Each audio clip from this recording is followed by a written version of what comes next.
Bismillahirrahmanirrahim. Assalamualaikum warahmatullahi taala wabarakatuh. Salam sejahtera dan salam Malaysia Madani. Baiklah, pada petang ini saya bersama dengan Korporal Hasnizan binti Abdul Rahman daripada Ibu Pejabat Polis Daerah Padang Besar. Baiklah, pertama sekali boleh tak saya nak minta Puan perkenalkan diri secara ringkas. Okey. Assalamualaikum warahmatullahi wabarakatuh. Terima kasih kepada Cik Muhammad Irfan kerana sudi menjemput saya untuk kertas kerja mungkin.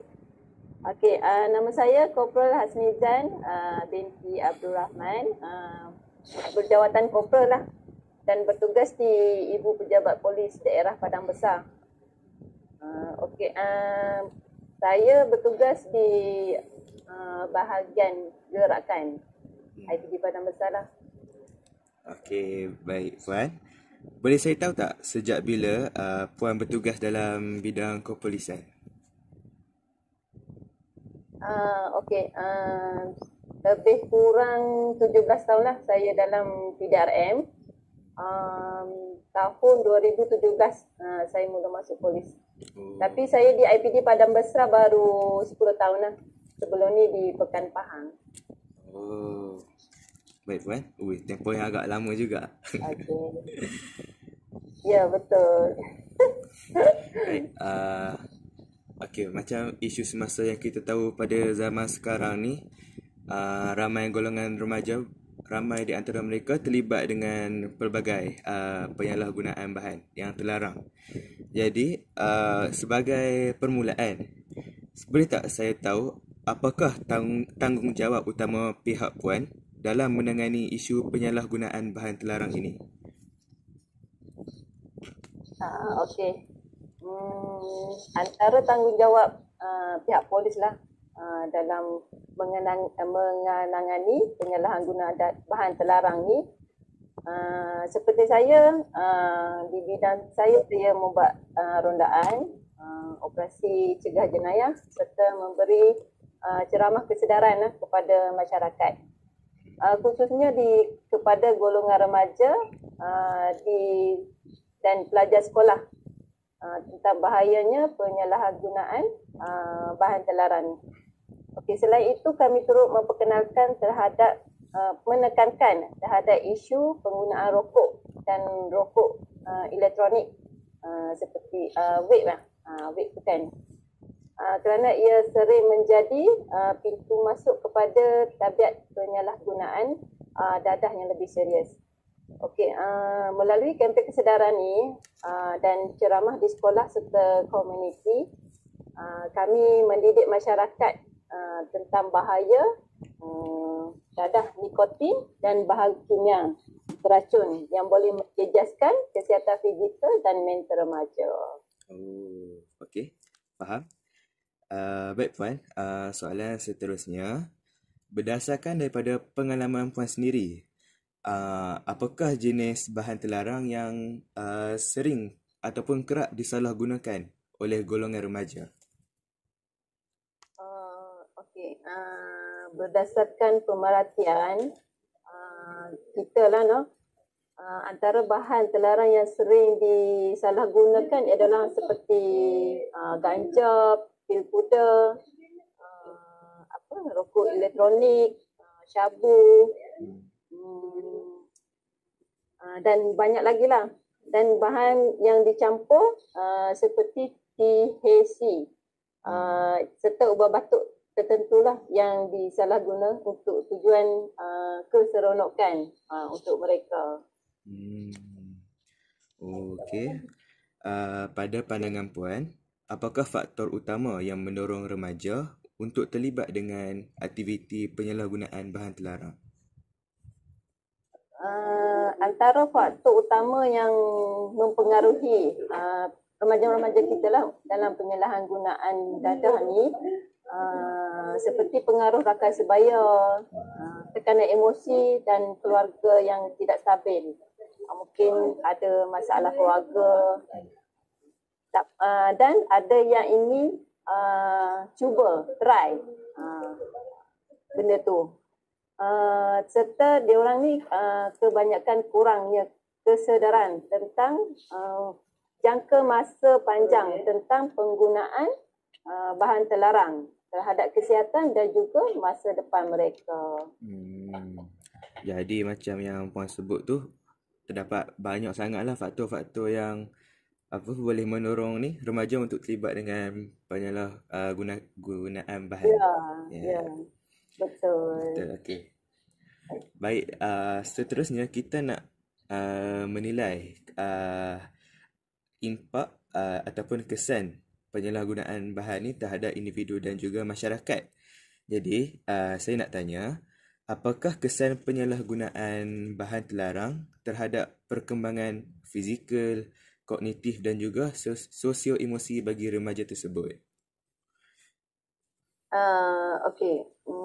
Seperti mana kita tahu, dari segi fizikal, kita boleh tengok mereka akan mengalami penurunan berat badan. Lepas tu gangguan tidur dan masalah organ dalaman. Dia orang akan cepat rosak. Okey, dari segi kognitif pula, mereka kurang memberi tumpuan. Cepat lupa. Dari segi prestasi akademi, mereka akan jadi menurun, akan down.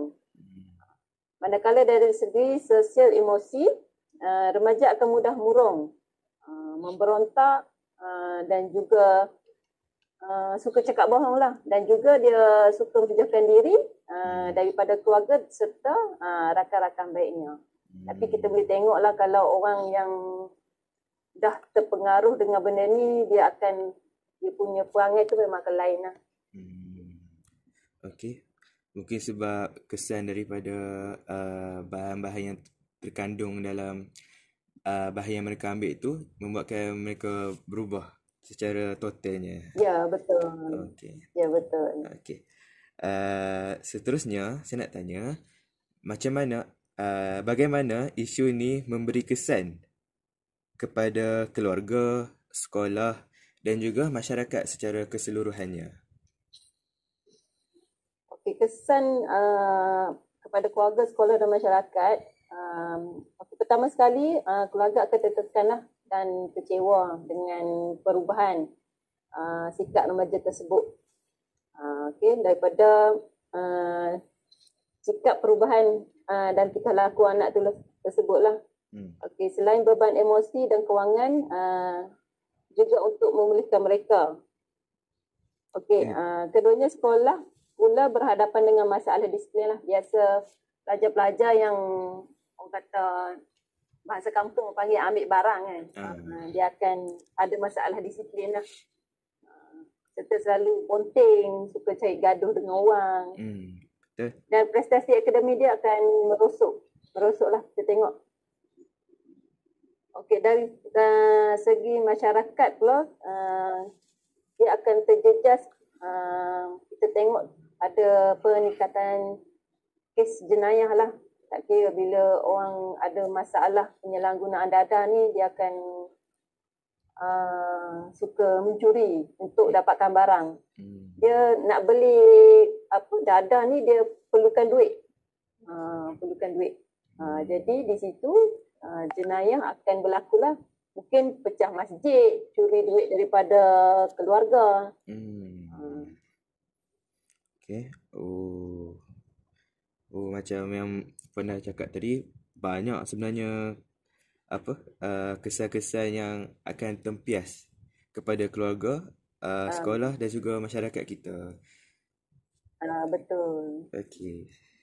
Jadi seterusnya saya nak tanya, berkaitan dengan konteks madani yang diamalkan di Malaysia, adakah penyalahgunaan bahan terlarang ini boleh menjejaskan pembentukan masyarakat yang masyarakat madani yang dikatakan sejahtera dan juga berintegriti? Okey, dalam sudah tentulah seperti mana yang kita tahu, masyarakat madani menekankan nilai moral, integriti dan kesejahteraan sosial. Betul. Apabila penyalahgunaan dadah terlarang ini berleluasa, ia akan melemahkan nilai-nilai kemanusiaan, merosakkan akhlak generasi muda dan menggugat keharmonian masyarakat. Oh, okey. Baik, Puan. Seterusnya, kita beralih kepada peranan pendidikan dan juga guru. Soalan pertama saya, pada pandangan Puan, sejauh manakah peranan guru dalam memastikan penggunaan bahan terlarang ini dapat dicegah dan masalah ini dapat diatasi di sekolah? Okey, pada pendapat saya lah, peranan guru amatlah penting. Kerana guru merupakan individu yang paling dekat dengan pelajar. Dan guru ni boleh mengesan tingkah laku dan perubahan pelajar tersebut. Dan guru juga bila dapat kesan, dan guru juga boleh memberi bimbingan awal lah, dan teladan positif. Maksudnya ambil tindakan awal terhadap pelajar-pelajar yang kita tengok mencurigakan. Okey, guru juga berperanan dalam menyampaikan pendidikan moral dan sivik dalam membentuk kepribadian murid agar menolak barang-barang terlarang ni. Oh, okey. Jadi macam yang Puan sebut, sebenarnya guru ni banyaklah memainkan peranan dalam membentuk kepribadian murid, khususnya apabila mereka berada di sekolah. Okey. Betul. Seterusnya, apakah bentuk ataupun aktiviti yang sesuai dilaksanakan oleh guru atau pihak sekolah bagi menangani masalah ini? Okey, antara aktiviti yang sesuai dilaksanakan di sekolah seperti ceramah kesedaran, pertandingan video anti-bully, aktiviti sukan dan kurikulum. Aktiviti tersebut dapat memupuk disiplin serta semangat kerjasama antara murid lah. Okay, selain itu, pihak sekolah juga boleh melaksanakan kem motivasi. Okey, program mentor-menti, pameran anti dadah, lawatan ke agensi AADK dan juga PDRM serta kempen lah di sekolah, macam sekolah bebas rokok ke, rokok dan vape, kempen berkaitan dengan penyalahgunaan dadah ni lah. Program-program begini dapat meningkatkan kesedaran dan membina jati diri serta memupukkan moral murid agar menolak pengaruh negatif di kalangan diri dia sekolah. Okey, faham. Baiklah Puan, kita beralih kepada bahagian terakhir dalam temu bual ini, iaitu strategi dan juga cadangan bagi menangani isu tersebut. Pertamanya, apakah langkah-langkah ataupun strategi yang digunakan oleh agensi Puan dalam menangani masalah penyalahgunaan bahan terlarang? Okey, antara pendekatan yang kita jalankan adalah program rondaan komuniti, operasi bersepadulah bersama agensi AADK dan sekolah serta kempen kesedaran awam bagi menyebarkan maklumat tentang penyalahgunaan dadah ni dan kesan penyalahgunaan dadah ni lah. Selain itu, kami juga menjalankan bengkel interogasi awal, iaitu kolaborasi dengan pemimpin masyarakat dan NGO serta komuniti madani berkaitan bebas mendadah untuk mendekati golongan muda yang lebih efektif lah. Jadi pertama sekali yang penting, kita mesti mendekati masyarakat itu sendirilah, supaya masyarakat kenal dengan pihak polis, dan seterusnya mungkin diorang takut ke untuk buat sesuatu jenayah. Jadi benda tu mungkin boleh menjadi titik tolak dalam hati mereka lah, supaya diorang jauhi perkara-perkara tersebut. Okey, soalan seterusnya, adakah kerjasama antara sekolah dan agensi luar, iaitu agensi Puan sendiri, PDRM, penting dalam menangani isu ini? Ini sangat penting lah, dengan adanya perkongsian maklumatnya, bimbingan profesional dan tindakan bersepadu. Pencegahan penyalahgunaan dadah ni dapat dilakukan dengan lebih menyeluruh dan berkesan lah, terutamanya dalam mengesan murid dengan lebih awal. Murid-murid yang berisiko tu lah dengan lebih awal. Oh, jadi kita pihak-pihak agensi luar ni pentinglah untuk berkolaborasi dengan pihak sekolah supaya anak-anak ni daripada usia muda dapat diselamatkan dengan lebih awal daripada terdedah dengan aktiviti-aktiviti tak bermoral ni kan. Tak bermoral, betul ya. Okey, soalan terakhir saya, apakah cadangan Puan kepada guru-guru pelatih ataupun bakal pendidik dalam membentuk dan juga melahirkan murid yang bebas daripada bahan terlarang dan juga membentuk murid yang berakhlak mulia? Okey, cadangan saya kepada guru pelatih supaya menjadi role model lah untuk kepada pelajar-pelajar dan remaja-remaja dalam membentuk asasiah dan disiplin serta menggalakkan murid-murid menyertai aktiviti yang positif seperti bersukan dan program sukarelawan. Dengan aktiviti macam gini, pelajar-pelajar dan murid-murid dia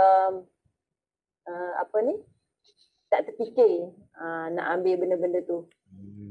Selain itu juga guru perlu memberi pendekatan psikologi dan empati dalam mendidik murid yang berisiko dengan cara mendengar masalah dulu tanpa memberi hukuman.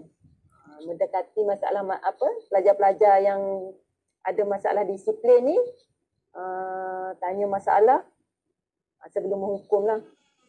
Dan memberi sokongan moral kepada pelajar-pelajar yang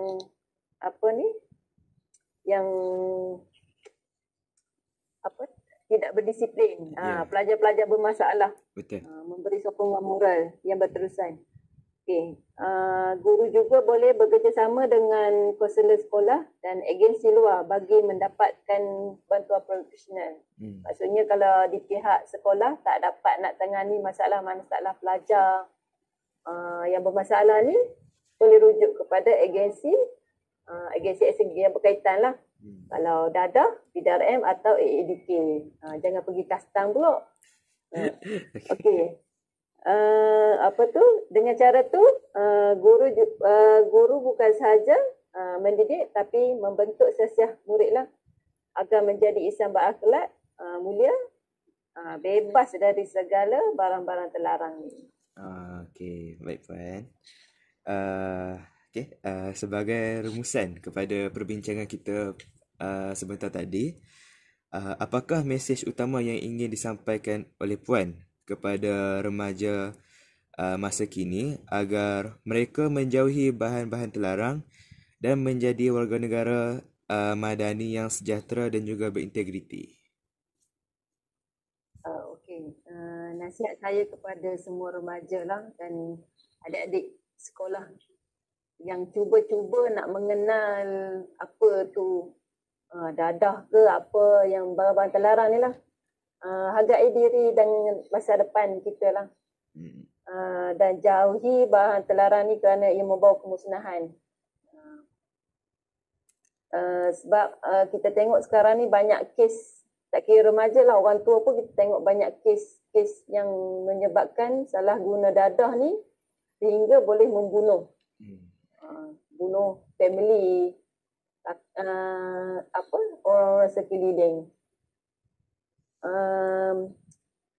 Untuk mengelakkan daripada pengaruh dadah ni, remaja-remaja boleh menyertai aktiviti sihat lah. Mendekatkan diri dengan keluarga dan agama, selalu berkongsi masalah dengan keluarga, dengan rakan sebaya dan guru-guru. Okay, dan remaja-remaja ni jadilah generasi madani yang disiplin, berilmu, berakhlak dan berintegriti tinggi, okay, demi masa depan negara dan harmoni serta kesejahteraan negara kita. Okey, baik Puan. Terima kasih saya ucapkan kepada Kopra Hasniza binti Abdul Rahman atas kesudian meluangkan masa pada petang ini. Jadi saya harap segala maklumat yang diberi, segala input yang sangat bermanfaat dapat kita aplikasikan di dalam kehidupan seharian. Baik, sekian, terima kasih. InsyaAllah. Ya.